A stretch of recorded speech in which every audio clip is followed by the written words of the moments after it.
No, I think there's virtually no chance of that.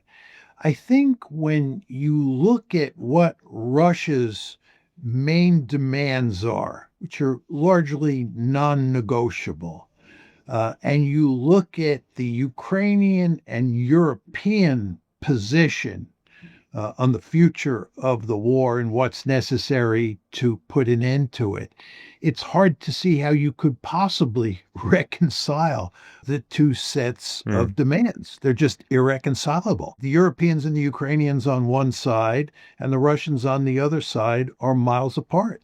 And I think there's no way you can work out a deal. What do you understand the Russian demands to be? I think there are three main Russian demands. I think the first is that the West recognize that the four oblasts that the Russians have annexed, plus Crimea, belong to Russia. That's the territorial demand.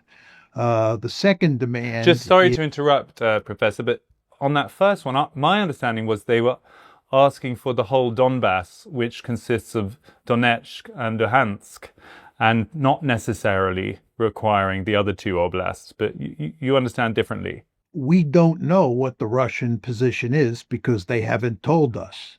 The argument that the Europeans are making is that Trump told them, or somebody in the Trump camp told them, that the Russians would be willing to accept a ceasefire if the Ukrainians withdrew from those two Donbass oblasts and froze the conflict line in Zaporizhia and Kherson, the other two oblasts.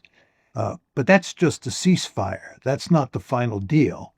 And furthermore, the Russians would really be smart to accept that ceasefire, and the Ukrainians would be foolish to accept it because the end result of that deal that's being talked about. That's the territorial issue, and I guess we'll come back to that. What are the other demands as you understand them? Second demand is that Ukraine has to be neutral, and that means that Ukraine cannot be in NATO and that the West cannot give security guarantees to Ukraine. And of course, on that issue, there's all sorts of talk now that Putin is willing to allow the West, including the United States, to give security guarantees to Ukraine.